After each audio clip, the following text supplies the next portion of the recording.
skončím s futbalom, som kompletne zmenil svoje telo. A zároveň aj holkám si chtěl ukázat, jakože Jo, asi tam bol tento element takisto, že také... Mi napíšte. A vieš, čo je najväčšia výhoda? Že môžeš veľmi veľa jesť. Tá moja myšlienka za tým bola, že postlíte si postel. Nejoblíbenější tvůrkyně na OnlyFans? Patrik Kmeď s tvrdými, to je také moje špecifikum s Y.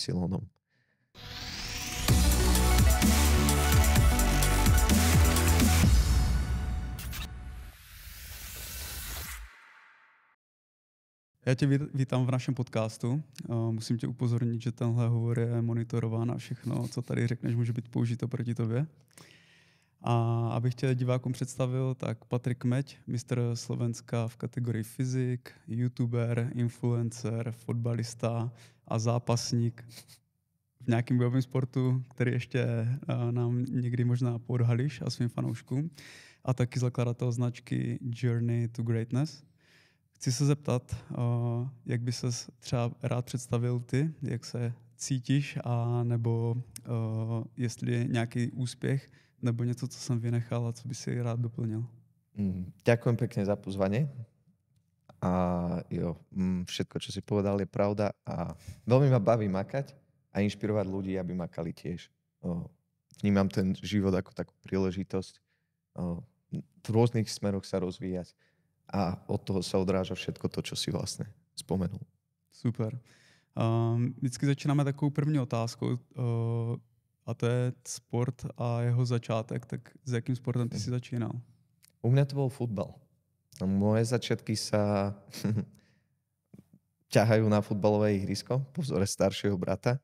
Mal som asi 4 roky a môj prvý tréning vyzeral tak, že tréner ma poslal bežať za loptou, že tam je lopta, utekaj.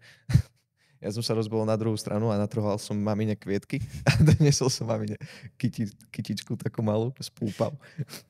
Takže to bol môj začiatok, ale futbal ma chytil za srdiečko a dovolím si tvrdiť, že rokmi cez tie mládežnícke kategórie mi to naozaj celkom šlo. Dostal som sa postupne aj do výberov vyššie obvodných, regionálnych, krajských. A videl som svoju budúcnosť vo futbale.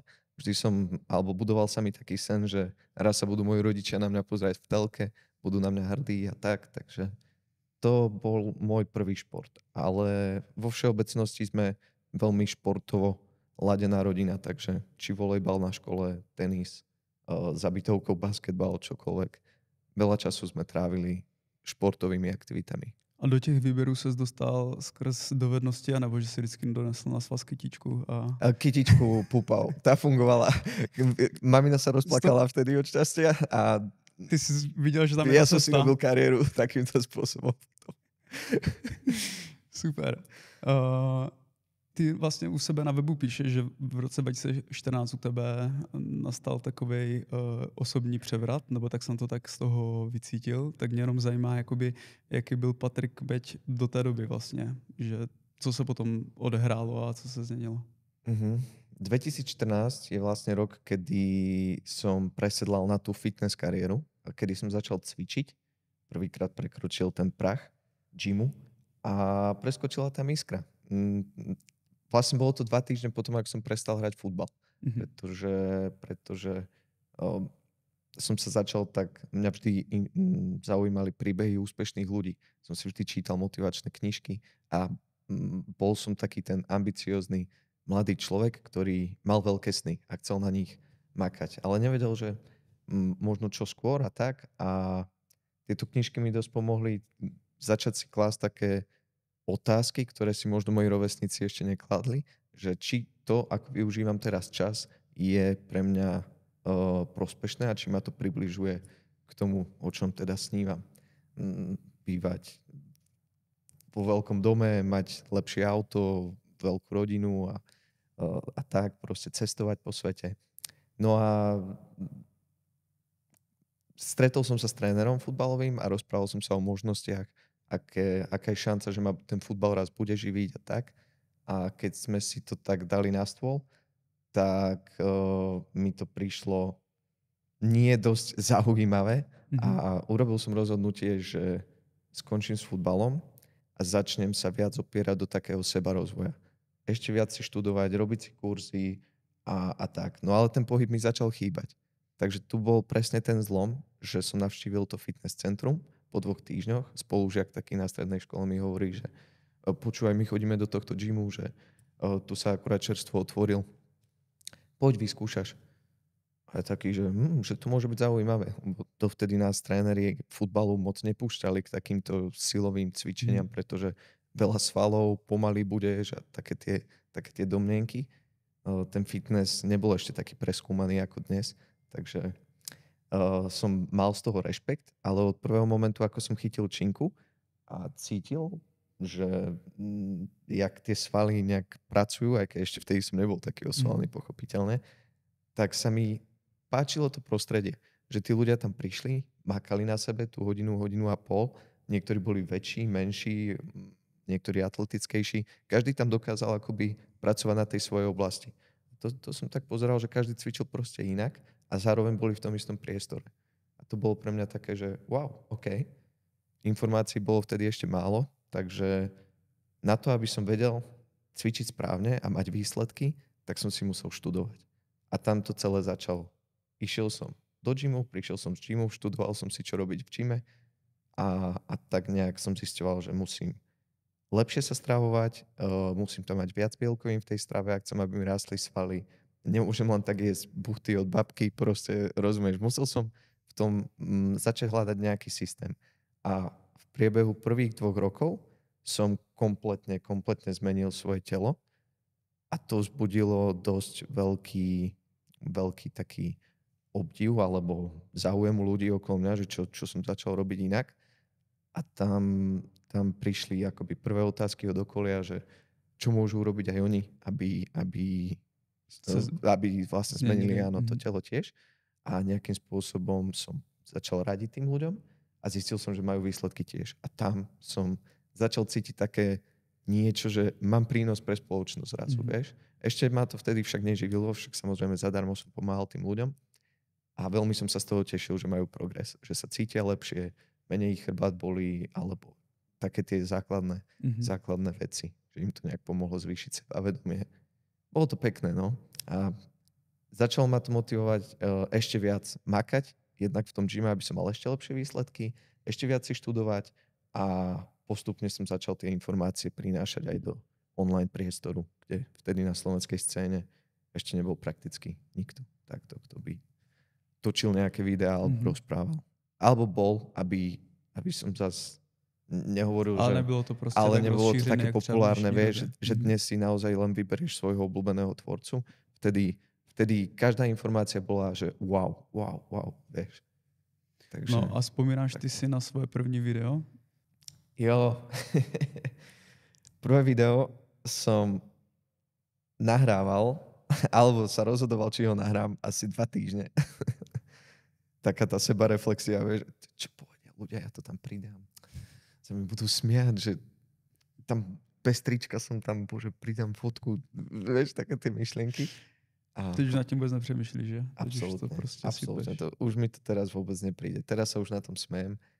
Ale tiež toto točenie a fotenie sa, alebo pridávanie tých príspevkov, myslím si, že dosť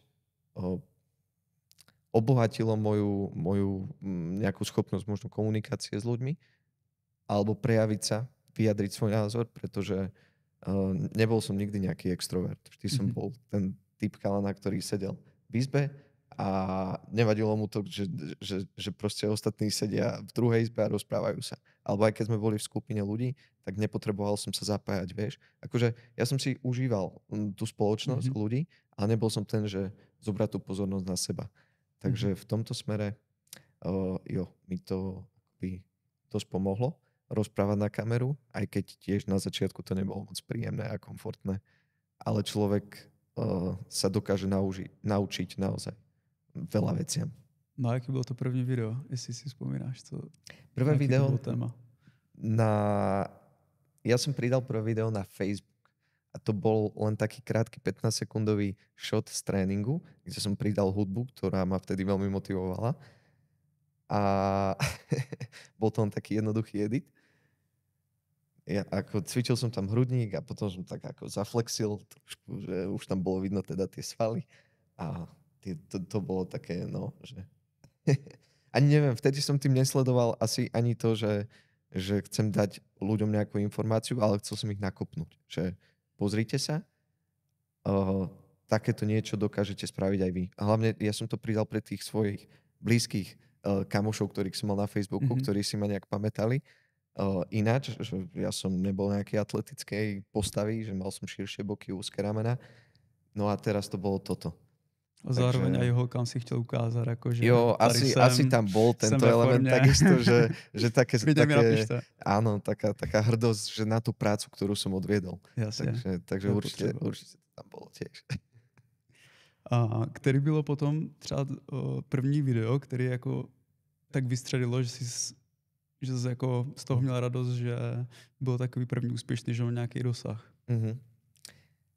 YouTube. Na YouTube videu, teda na YouTube platforme. Prvé video, ktoré strelilo, bolo papierové video. Ja som ich tak volal, pretože som si na papiere kreslil poznámky a vysvetľoval, keď som začal ľuďom vysvetľovať princípy. Napríklad 10 typov, 10 jednoduchých typov na chudnutie. To bolo, myslím, aj prvé video, ktoré takže naozaj strelilo. Potom bolo, že 6 magických účinkov obyčajnej čistej vody a také tie naozaj jednoduché, uchopiteľné rady, ktoré každý človek, aj ten, ktorý cvičí profesionálne, ale aj ten, kto len chce spraviť trošku lepšiu formu na leto alebo zlepšiť svoje zdravie, tak mohol hneď aplikovať vo svojom živote. Takže tieto videá tie išli. No. Tam boli vysoké views a pamätám si, že vtedy som bol veľmi šťastný, lebo zrazu z 1000 subscriberov na YouTube som mal za týždeň 10 000, že to bolo raketové. Takže toto bolo také docenené viacej. Super. Ještě se vrátím k tomu závodění. Ty se vlastně potom v roce 2022 stal mistrem Slovenska v kategorii Men's Physique. Když jsi začal cvičit, bylo to jako od začátku ten tvůj pomyslný vrchol, anebo tě to napadlo tak nějak v průběhu, že bys mohl zkusit tú závodní cestu? Vieš čo, nepokladám sa ja vyslovene za závodníka, ktorý by chcel čo najviac úspechov v tomto športe. Ja som skorej usiloval o ten odkaz, čo sa dá s tým telom dosiahnuť. Mňa veľmi baví pracovať na sebe. A to, ako sa zmenilo to telo, pochopiteľne, keď v tom si dlhšie, tak ťa láka možno sa porovnať alebo ukázať, zistiť, že či ostatní chalani, ktorí makajú, či sa môžeš niečo ešte od nich naučiť, alebo ešte sa musíš učiť, aby si bol lepší. Vieš, že tento element asi tam zohral úlohu. A jeden teda kamoš vo fitku hovorí, že prišla nová kategória Men's Physique.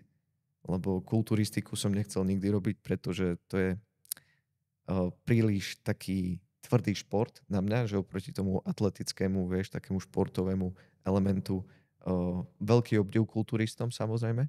Ale už je to proste... Ale je to too much, vieš, že nechcel som ja mať nikdy, že nejaké veľké nohy osvalené, skorej rýchle a funkčné a tieto veci. No a prišla táto kategória Men's Physique a že či by som nechcel vyskúšať túto kategóriu. A hovorím, že prečo nie? Vlastne chalani sú tam v šortkách, taká tá plážová postava, ramena, hrudník, sixpack. Pekne to zapasovalo do toho konceptu. Tak hovorím si, vyskúšam. Tak som v 2016 skúsil svoju prvú súťaž a dopadol som veľmi zle. Alebo respektíve nemal som ani trénera, nevedel som tie veci robiť správne, takže fakt som si išiel vyslovene vyskúšať, aký je to pocit stáť na tom pódiu. Takže nebol som ani sklamaný nejak z toho výsledku, ale zistil som, že OK, ja som taký cieľavedomý alebo ambiciózny, že keď to nedopadne dobre, tak chcem, aby to dopadlo lepšie. Takže som si povedal, musím zamakať a prísť tam lepší. Teraz už viem, aké to je, zistím, ako veci ešte vylepšiť a prídem tam lepší. No a potom som súťažil v roku 2019, to bolo 6. miesto, 2021 3. miesto a 2022 som to konečne vyhral, čo bol super pocit, pretože tá moja myšlienka za tým bola, že dá sa to urobiť naturálne, dá sa to urobiť zdravo. medzi chalanmi, ktorí nie sú naturálni, mnohí z nich, a sám som chcel vedieť, či sa to dá. Vieš? Mhm. Pretože ja som sa vžil do kože človeka, ktorý ma sleduje na internete a chcel by som vidieť niekoho, kto dokáže neubližovať svojmu telu alebo urobiť tú vec zdravo a nedávať do seba nejaké zakázané látky a vyzerať tak, ako tí chalani. Aby mi to dodalo nádej. Vieš, keby som bol v koži toho sledovateľa teda. Takže toto bola tá myšlienka. A vtedy to bolo veľmi silné, pretože prišlo aj veľa ľudí podporiť na tú súťaž, ktorí ma vlastne sledovali na tom internete, doniesli mi tam klobásy, napečené, vieš, slimáky, koláče, škoricové. A bolo to super, že vlastne som zišiel z toho pódia a potom sme sa tam spoločne takto tešili z toho úspechu. Ľudia mi poďakovali, my vždy točíme z toho takú videosériu, že vlastne to trvá možno 3-4 mesiace od toho dňa 1 až po ten súťažný deň. Volá sa to Summer Ready a vlastne spoločne s ľuďmi robíme takú formu na leto. Akurát ja som to vždy ukončil tou súťažou. A vtedy veľmi veľa ľudí, tak ako roky dovtedy, zmenilo svoje telo tiež, alebo si prechádzali nejakým ťažším obdobím a práve keď mohli sledovať tie vlogy, ktoré vychádzali, tak sa vedeli inšpirovať a motivovať, možno urobiť nejaké lepšie rozhodnutia. A tam mi prišli vlastne so slovami, že schudli povedzme 20-25 kg, alebo prestali brať nejaké lieky na tlak, alebo im pomohla tá etapa sledovať to celé. Mali vtedy veľmi ťažké obdobie, rozchody, psychické nejaké prejedania, vieš, poruchy príjmu potravy. A to bolo silné. Čiže ja som zdvihol vtedy trofej nad hlavu, zišiel som z pódia a tí ľudia mi povedali ešte toto. Tak som mal pocit, že som vyhral 2-krát hneď, vieš. Rozumiem. A to bolo... Ten deň mám v hlave uložený od prvej minúty až do poslednej úplne ako páska. To je super. A tak je důležité říct vlastně to, co ty si tady popisoval, že to nebylo instantně, že jo, ten úspěch, že to bylo prostě několik let, že mi připadá, že v dnešní době ty lidi hodně očekávají, že budou mít formu za půl roku a hledají ty zkratky, ale že potom o to víc to chutná, když ten člověk to projde tak, jak má a podaří se mu toho dosáhnout. Jo, je to presne tak, ako hovoríš. A tá dnešná doba je hlavne ešte rýchla, vieš, že naozaj si zvyknutý objednať si jedlo, príde ti domov rýchlo, nemusíš preto ani nič spraviť a toto sa dosť prenáša aj do toho fitness priemyslu, pretože ľudia by chceli veľké výsledky, čo najrýchlejšie, presne ako si povedal, a sú ochotní veľakrát si dopomôcť nejakými práve zakázanými látkami, alebo namiesto toho, aby jedli dosť a vyživili to telo a hýbali sa viac, lebo naše telo bolo stvorené na pohyb, tak oni radšej odcvičia krátko a robia menej a radšej sa viac zabávajú a čakajú od toho, vieš, nejaké výsledky. Že ten pomer aktivity alebo ten zdravý životný štýl, ktorý naozaj je o tom pohybe, dosť v dnešnej dobe v tej takej onlineovej rýchlej stráca takú tú myšlienku hlavnú. A to cítim ako také svoje poslanie, že o tomto by som ja chcel práve rozprávať ľuďom a tak im to pripomínať, že ten pohyb je fajn a je veľmi prospešný. Aj na psychiku, to poznáš možno, že niekedy, keď veľa premýšľaš, tak je lepšie sa obuť a ísť sa proste prejsť, alebo ísť si zabehať, alebo s kamošmi von. Len proste obuť tie topánky a ísť niekam. Je to jako relax, no. Nedovedu si skoro představit den, abych se nějak nehýbal. A já jsem se chtěl zeptat, jestli ty ještě vlastně nějak dál závodíš, anebo ta závodní kariéra tak nějak je teďka v pozadí a spíš jde vidět, že se pořád udržuješ, tak jestli se teďka spíš bavíš tím sportem, viděl jsem, že hraješ fotbal. Jo.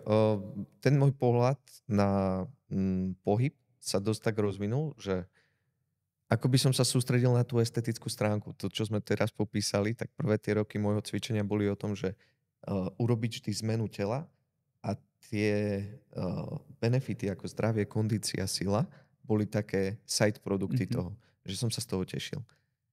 Popri tom.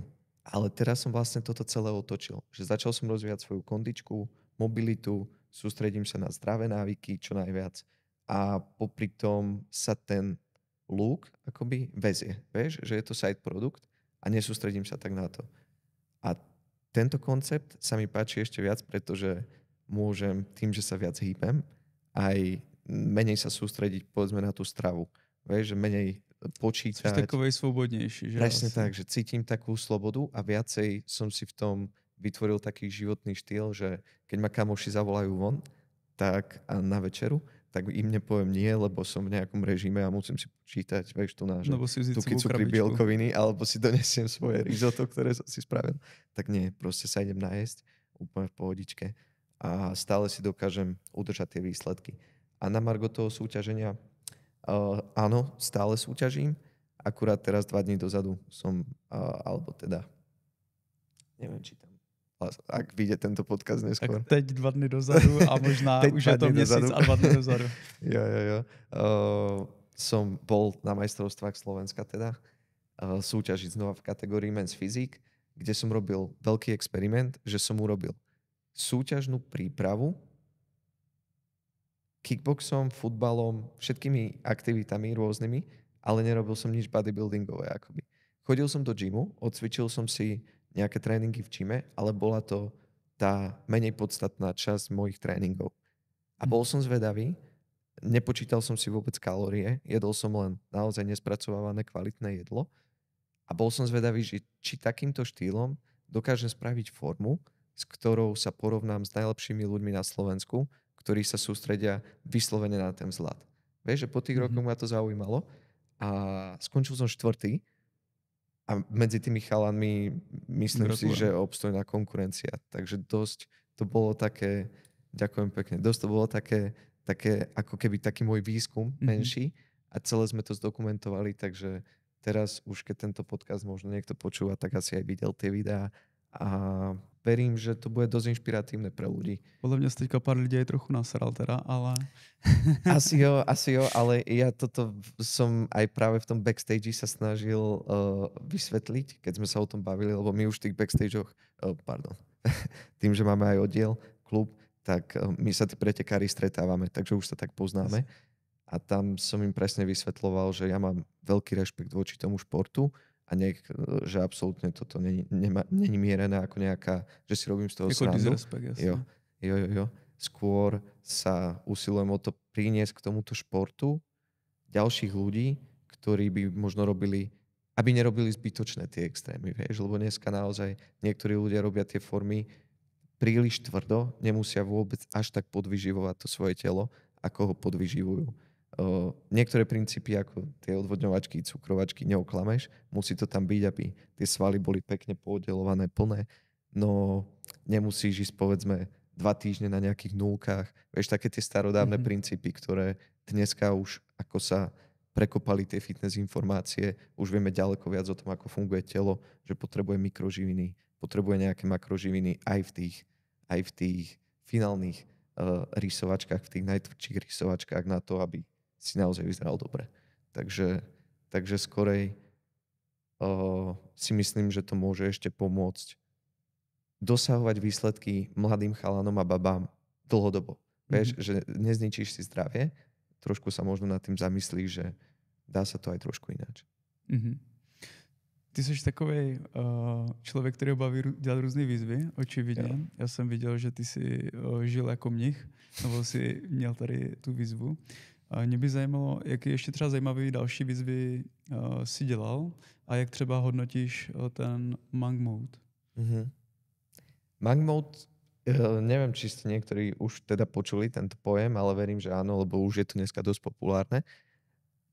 Je podľa mňa super nástroj, keď cítite, že potrebujete v živote nejaké obdobie, také upratané, že váš deň má presnú rutinu, aby ste boli produktívni. Ak cítite, že prokrastinujete napríklad, alebo máte nejaký cieľ zmeniť telo, pretože sa necítite komfortne, alebo máte nejaký zlozvyk, ako napríklad fajčenie, alebo niečo, čo už cítite, že chcete zmeniť. Mal som monk mode, ja to používam ako nástroj nejaké obdobie roka, 3, 4, 5, 6 mesiacov a potom mám zase obdobie, kedy mám taký voľnejší režim. Tak toto zvyknem striedať a spočíva to v tom, že každý váš deň robíte nejaké 3 fixné aktivity alebo máte nejaké 3 fixné pravidlá a 3 variabilné. A tam tie 3 fixné môžu byť napríklad meditácia, 30 minút pohybu denne a povedzme, ja som tam mal, myslím, stravu. Nie, čo som tam mal? To bolo dávno. Strava bola asi variabilných, ale ide o myšlienku teraz, nejde teda o to, že čo presne. A držíte sa toho každý jeden deň počas toho obdobia 6 mesiacov. A jo, je to super, lebo zbystrí to ten váš fokus a máte pocit, že vám neulieta, máš pocit, že ti neulieta, vieš, tá pozornosť. A je to naozaj dosť benefitujúce aj po tej stránke, že vieš si určiť, čo je dôležité akoby v tom dni. Takže... A asi tě aj jako těší, když se ti to daří držet, ne? Takže máš takovou jako ze sebe dobrý pocit. Áno, každý sa tešíme, keď máme nejaké výsledky z toho, čo robíme, že sa to niekam posúva. A napríklad to meniace telo, to je taký benefit, že keď buď tá váha klesá, alebo tie svaly rastú, že jedno z tých pravidel môže byť pravidelný tréning v gyme napríklad. A to je také, že to poteší človeka. S výsledkami rastie chuť. Takže keď sa to telo mení napríklad, tak má človek väčšiu motiváciu v tých ďalších dňoch. Na začiatku to vie byť niekedy ťažké, lebo však človek mení svoje návyky a ten monk mode je intenzívny v tom, že zmeníš naraz veľa toho. Že nerobíš tie zmeny postupne, že čo je ranný budík iba a o týždeň pridáš, že budeš piť ešte povedzme viacej vody a postupne si lepíš tie zvyky, lebo toto je najlepšia cesta, ako pomalinky zmeniť svoj život k lepšiemu. Ale ten monk mode je dosť tvrdý v tom, že skočíš do úplne nového, že si znechutený tým, v čom si, vieš, a skočíš do niečoho, čo je zrazu úplne systematické. Takže v tomto je to na začiatku náročné, ale je to nástroj, ktorý umožní aj ľuďom, ktorí nie sú naozaj veľmi cieľavedomí, urobiť veľké zmeny v živote a zistia, že čo sú vlastne schopní. Lebo to je ten taký, podľa mňa, najdôležitejší faktor v tom. Zistíš, čo dokážeš. Nie len, že si to načítaš v knižke, že ľudia takí úspešní, ale zistíš, čo ty naozaj reálne v tom svete dokážeš ovplyvniť. Ty mi připadáš jako člověk, co asi bude mít nějaký třeba ranní rituály a tyhle ty věci, tak jestli bys nám mohl říct, co jsou takové pravidla, které ty děláš fakt často a začínáš tím třeba den nebo končíš den? Jo, to je tá jednoduchšia cesta, čo aj odporúčam, ak sledujete toto video alebo počúvate tento podcast a chcete niečo zmeniť, tak ísť na to postupne. Skorý budík pravidelný, to je asi najlepšia cesta, ako začať každú zmenu. Vždy rovnaký čas ráno vstať a večer si ísť láhnuť. To vám uprace aspoň ako tak tú distribúciu energie počas dňa, že unavíte telo v rovnaký čas a ráno bude mať už energiu v rovnaký čas. A tú energiu potom počas dňa už viete lepšie využiť. Takže toto je taká moja úplne že základná vec. Potom je tam určite aktivita každý deň. Neprešiel by asi deň bez toho, aby som nemal nejaký tréning. Či už teraz je to kickbox, futbal alebo gym. Naše telo, ako som už spomínal, je na ten pohyb stvorené, takže pokiaľ ste zdraví a máte 2 ruky, 2 nohy a nehýbete sa, tak by ste sa mali začať hýbať. Určite. Takže tá aktivita ja som čítal takú štúdiu, že človek vo veku od 16 do tých 30 rokov, v tom najproduktívnejšom veku, by nemal absolútne sedieť vlastne doma. Že by si nemal zažiť ten stav, že prídeš domov zo školy alebo z roboty a sadneš si na gauč a pustíš si, vieš, že Netflix a čakáš, kým odíde deň. Nevravím, že Netflix je zlý, nevravím, že netreba relaxovať, ale to je ten vek, kedy ty by si mal spoznávať ten svet von, získavať skúsenosti, trénovať, stretávať sa s ľuďmi, nadväzovať vzťahy a mal by si to vlastne využiť vo svoj prospech. Čo mi tak dávalo celkom zmysel, lebo že doma by mal ten mladý človek akoby len spať. Hej? Takže to je také ešte kvázi moje pravidlo, že ľudia ma poznajú, mám takú frázu, že keep pushing, to používam teda a to vyjadruje presne túto myšlienku, že stále niečo robíš, stále niekam smeruješ a stále na niečom akoby pracuješ. Mhm. Ty jsi mluvil o tom vlastně, že motivuješ i ty lidi a mě by zajímalo, kdo nebo co motivuje tebe. Ono to dosť ide tak, ja si myslím, prirodzene aj z rodiny, ako z rodičovských vzorov, pretože vždy som od základnej školy bol, že predseda triedy, kapitán futbalového tímu. Vieš, že som mal taký ten líderský nejaký ťah na bránu, ako by povedal môj otec. A snažil som sa z nejakej veci, ktorá nebola možno dokonalá, urobiť lepšiu vec. A toto ma vždy bavilo. Hrával som sa aj hry niekedy. A väčšinou ten charakter hier bol akože mal si nejakú postavičku, ktorú si vylepšoval. Kupoval lepšie brnenie, vieš, a zvyšoval levely, chodil zabíjať silnejšie zvieratka stále. A toto. A potom som to začal akoby tak, že to aplikovať v živote. Jo, že toto vlastne môžeš robiť v reálnom živote, že môžeš nie len, že akože mať viac svalov, ale učiť sa jazyky, spoznávať ľudí, nadväzovať známosti a cestovať, spoznávať rôzne kultúry a získavať v živote skúsenosti, o ktorých dokážeš potom rozprávať a dokážu rozšíriť tvoje schopnosti nejakým spôsobom. Takže tieto veci sa tak nejak stretli. To rodinné, otec s maminou tiež akoby si vymakali nejaké veci v živote a to ma tiež tak inšpirovalo, že pamätám si ako malý chlapec, že na niektoré veci neboli korunky, peniažky a dneska možno sú, tak sledoval som to a inšpirovalo ma to. Ale neměl jsi teda nikdy vyloženě nějakou třeba osobu nebo knížku, co pro tebe byla taková zlomová? Zlomová knižka nie, ale čítal som si vždy príbehy úspešných ľudí. Ako hlavne také tie garážové, vieš, Henry Ford, Steve Jobs, jak vznikali tie najväčšie spoločnosti vlastne vo svete, tak to sa mi vždy páčilo. Vždy ma to tak akoby nakoplo a rád som o týchto veciach vedel viac. Alebo Gymshark, ak ti niečo hovorí, oblečenie. Vlastne Ben Francis ako zakladal celý Gymshark. Ja som v tom období zrovna začal tvoriť.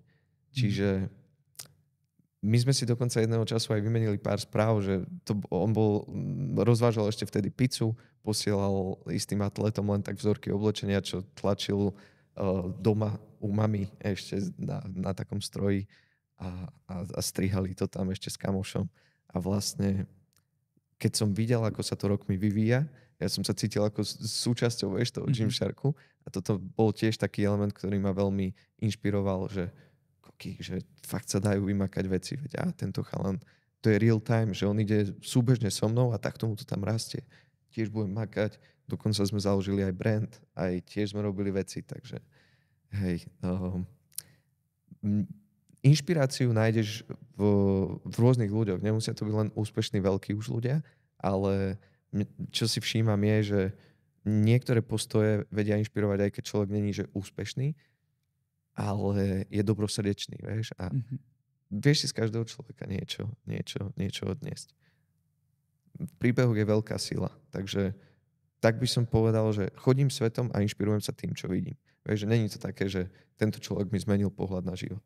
Jasně, že to je prostě víc osob, který je různě v průběhu života inspirují a motivují. Presne. Hezky.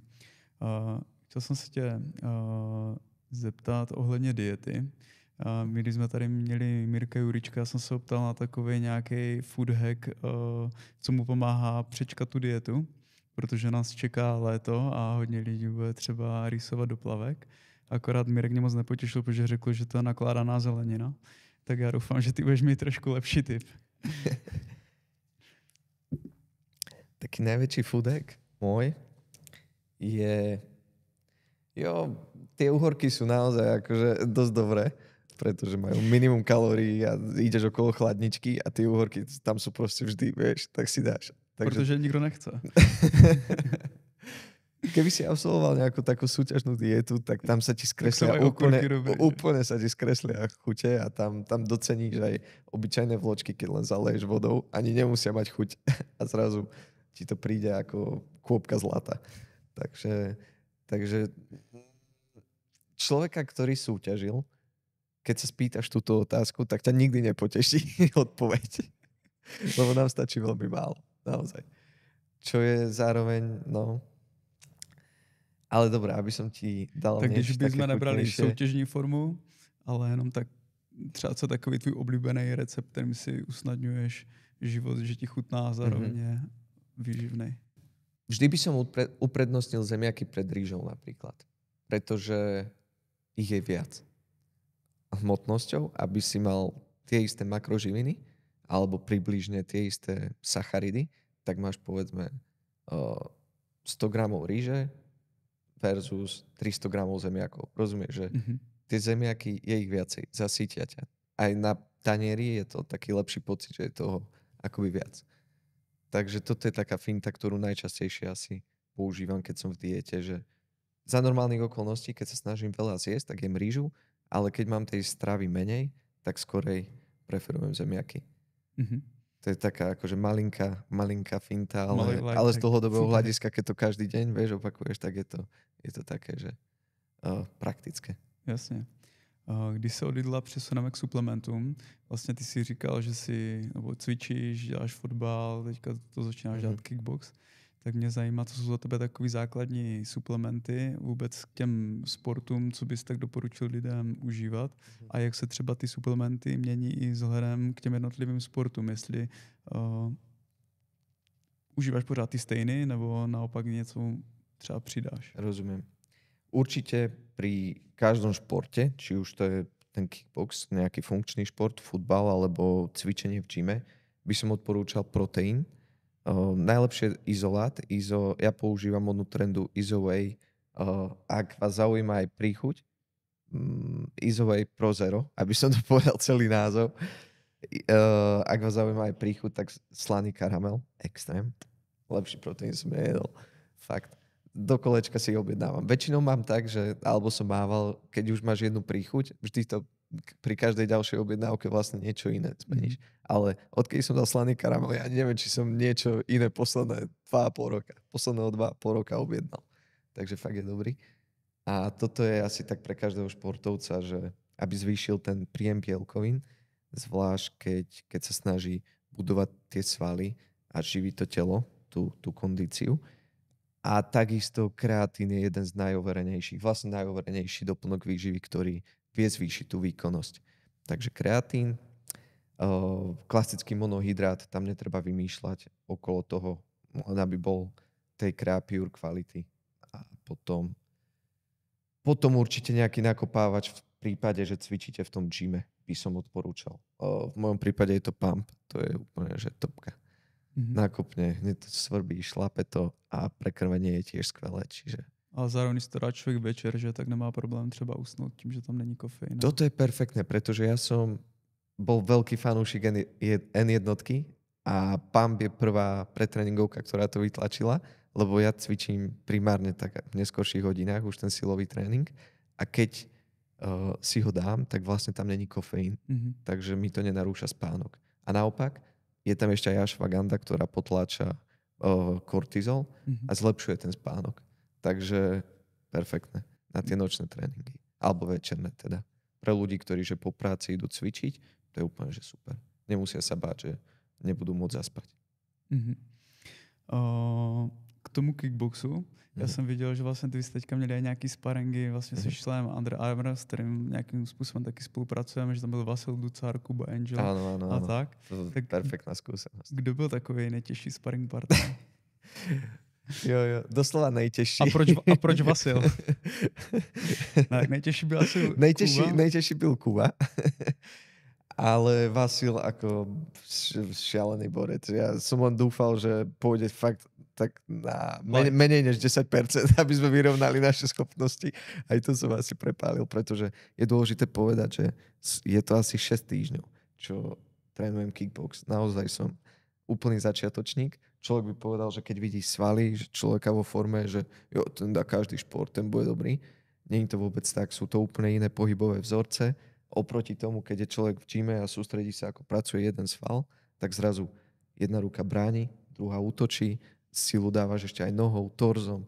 Jednoducho musí to telo hrať celé spolu. Takže ja som v štádiu, kedy to sa snažím pochopiť a dostať do hlavy. A táto skúsenosť, o ktorej hovoríš, bola skvelá, pretože Vasil tam priamo nám dával tipy, rady, ktoré jednak on má vychytané, ale aj ktoré videl, že my nerobíme jednotlivo dobre. Takže tiež mi tam pomohol zlepšiť hák a také veci, aby som sa kryl vtedy, keď treba. A veľmi dobrá skúsenosť. Akurát môj sparing mal 130 kg svalovej hmoty, takže bál som sa, musel som sa kryť veľmi dobre, alebo aspoň skákať veľmi dobre, inak by ma asi jedna rana zložila. Ale zase na druhú stranu musím povedať, že Kubo pri všetkej úcte, alebo každý ťažší fighter, ktorý robí tento šport, nezávidím vám hýbať s tou svalovou hmotou a okysličiť to telo.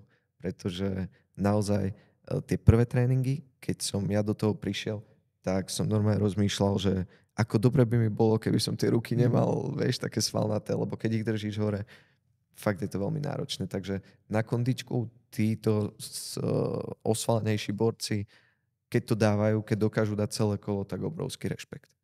Proto má takovou výhodu Tyson Fury, že jo, který moc svaly nemá, spíš je takový silnější, takže má to ťažisko trošku nižšie. Nemusí to okysličovat ty tuky na tom břichu. Jo, zohrá to veľkú rolu. Ale zase tá rana, ktorú dajú títo chlapí, ktorí majú tých svalov viac, je taká, že nechcel by si ju dostať asi. Tak som sa smial, lebo Kubo zrovna dával, že háky a ja som držal takto, nechcem zvaliť mikrofón, do strán ruky a keď mi vlastne udrel do jednej ruky a do druhej, tak keď sme to robili 2 minúty v kuse, tak mi vystrečoval parádne chrbát celý, ak som len dúfal, že ma neotočí okolo osy. No a máš nějaký cíle ohledně, jsi takový cílevědomý, tak chystal se nějaký nový projekt, nebo jak to vidíš? Rok 2024, odpoviem tak diplomaticky. Rok 2024 je u mňa o výzvach v rôznych smeroch. Ako som už načal, že nejde mi o tú estetiku len, aby som vyzeral dobre, že necvičím preto, aby som mal veľké svaly a pekné telo. Ide mi o to, aby som dokázal otestovať svoje telo. O týždeň bude Spartan Race, teraz som mal vlastne Men's Physique závody, každý víkend mám futbalový zápas.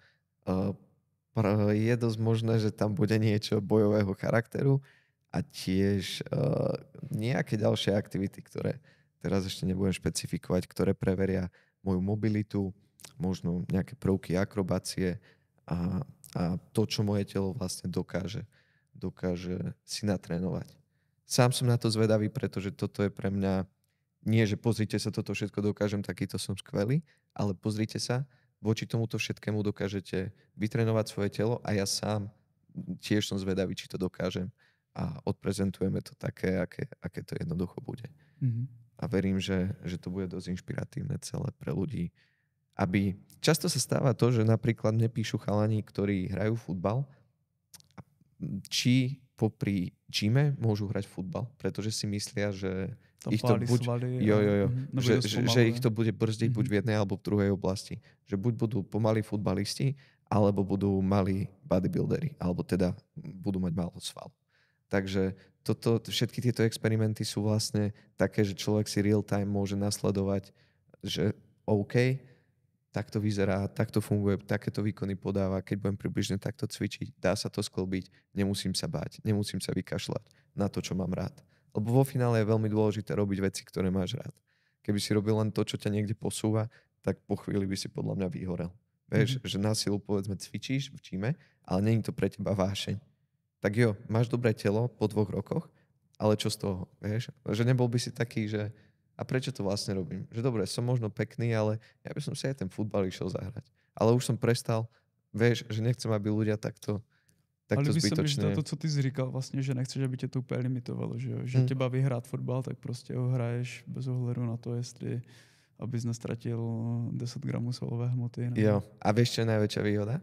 Že môžeš veľmi veľa jesť. Ja som túto prípravu na súťaž spravil tak, že som jedol aj pizzu, aj burger a reálne prvýkrát som nepočítal absolútne kalórie. Vždy, keď som sa dostal k jedlu, tak som jedol kvalitné, nespracovávané jedlo, základné suroviny, veľa mäsa, veľa zeleniny, veľa príloh, ale nikdy som si to nevážil. kopy proste jedla a veľa tej aktivity.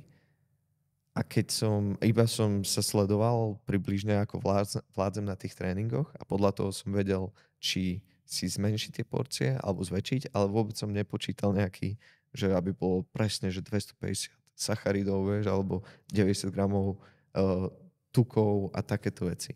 Čiže v tomto to bolo naozaj perfektné celé. Protože on ten fotbal asi změní trošku i to, co to tělo vyžaduje, ne? Že když potom bys měl třeba stažený hodně sacharidy a tyhle ty věci, tak bys neměl šťávu. Jo, toto je to presne, že možno by si povedzme chudol alebo vyzeral dobre, keby si mal tie sacharidy dole, ale išiel by si na ten futbalový zápas a v 30. 40. minúte by si kýval trénerovi, že vystriedajte ma, lebo by si nevládal jednoducho. Takže tú stravu musel som takto aj vypombiť, aj to bolo zároveň príjemné a môžem však povedať, že už teraz ľudia videli pravdepodobne aj videá z toho, 5,08% tuku som nameral 2 dní pred súťažou, čo je, a nerobil som žiadny bodybuildingový, že nulky, vieš, že by som robil takýto nejaký extrém. Čiže toto cítil som sa perfektne, ja som ešte aj v backstage bol taký, že som bol schopný si otrénovať, vieš, že som hľadal gym, že, alebo čo idem robiť, zatiaľ čo po predošlé roky, keď si porovnám ten pocit, keď som robil všetky tie super kompenzačné veci, tak bol úplne iný, hej, tam si len rád, že prežiješ ten deň nejak, tak tento rok to bolo úplne o niečom inom. Takže dá sa to aj takýmto štýlom, dá sa docieliť naozaj pekná estetická postava, zachovať výkonnosť a zároveň si užívať aj ten život. Len určite si to bude pýtať nejaké skúsenosti a systém v tom celom. Pretože keby si každý deň robil 3 tréningy, 4 a každý deň jedol 4-5 tisíc kalórií, tak asi by si to dlho nevydržal. Že nejak si vieš rozhodiť v tom týždni, kedy robíš futbal, kedy robíš kickbox, tak aby to aj stíhalo tie partie oddychovať. A možná kdyby ty nám přiblížil, jak vypadá třeba ten tvůj týdenní harmonogram? 3-krát do týždňa robím kickbox, skoro ráno, pondelok, streda, piatok. Pondelok, streda, piatok. A snažím sa medzi kickboxovým a silovým tréningom v číme urobiť čo najväčšiu pauzu v dni. Vieš, že ak chodím veľmi skoro ráno, tak potom chodím čo najneskôr večer gym. Aby som mal veľa času medzi tým na povinnosti, bežné denné veci, aby som tam dal čo najviac jedla, aby sa to telo potom kickboxovom tvrdom tréningu, lebo tam, oni sú dosť náročné, tie tréningy, sa to nezdá, ale ty reálne, keď sa bavíme o kalóriách, tam dokážeš našupútať 900 kalórií za hodinu. A tiež aj svalovice, aj zapájaš torzo, vieš, pri tých úderoch, čiže zapájaš rôzne tie svalové skupiny ešte intenzívnejšie než v tom gyme. Takže ak chceš si zachovať výkonnosť na tom silovom tréningu, tak toto bola cesta, ako som to riešil ja. Vytvoriť to okno. No a tie 2 dní, útorok a štvrtok, vlastne som mal futbalové tréningy namiesto kickboxu. A cez víkend zápas. Čiže takto nejako to fungovalo.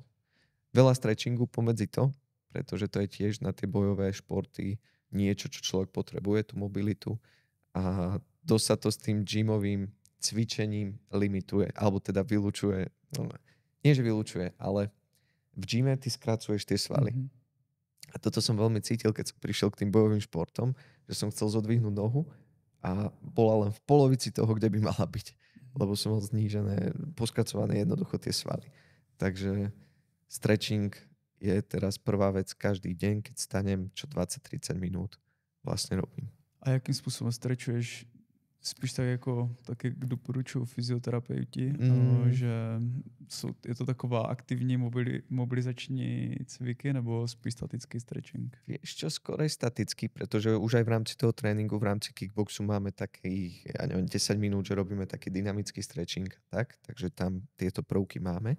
Ale mám aplikáciu, ktorá ťa prevedie vyslovene, že 30 sekúnd nerozmýšľaš nad tým, čo robíš, ale ona ťa prevedie tým tréningom. Čiže 30 sekúnd sa naťahuješ k špičkám, potom ti ukáže obrázok 3 sekundy predtým, ako to skončí, čo bude ďalší cvik.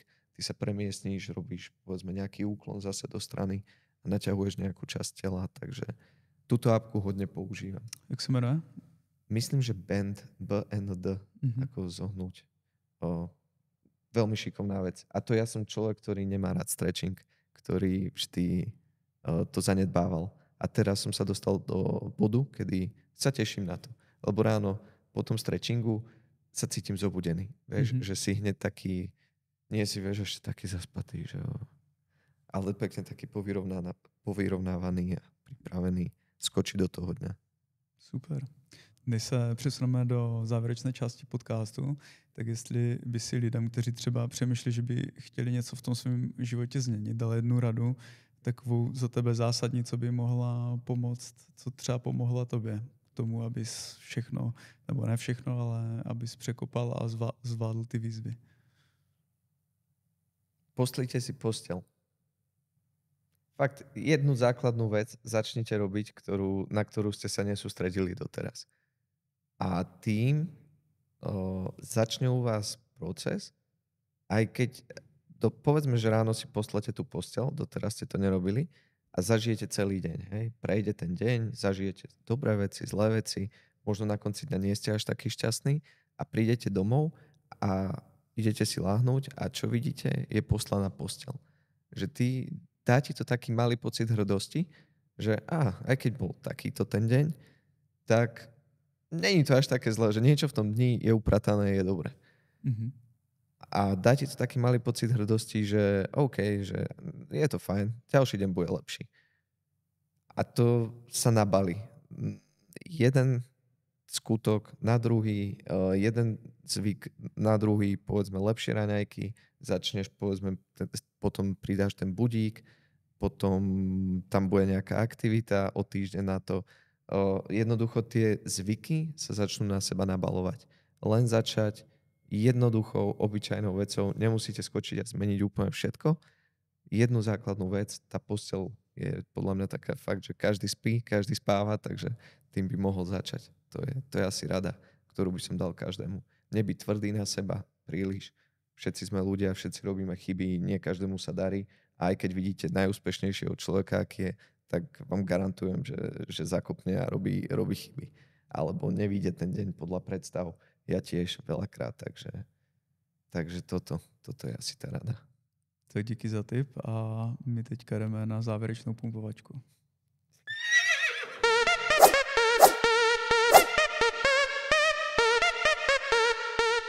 Tak, první otázka. Kdyby chtěl být nejdokonalejší člověk na světě, z koho by se spolu skládal?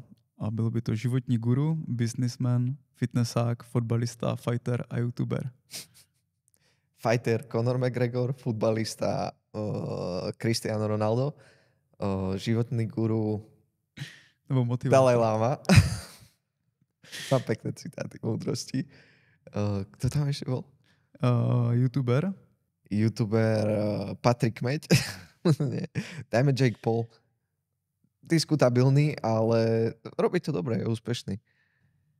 A Businessman Henry Ford. OK, super. S kým bys chtěl natočit společné video? Gary Vee. Hovorí vám niečo? Gary Vee? Hovorí ti niečo? Gary Vaynerchuk. Nejoblíbenější tvůrkyně na OnlyFans? Only čo? Dobře, jdeme dál. Správná odpověď.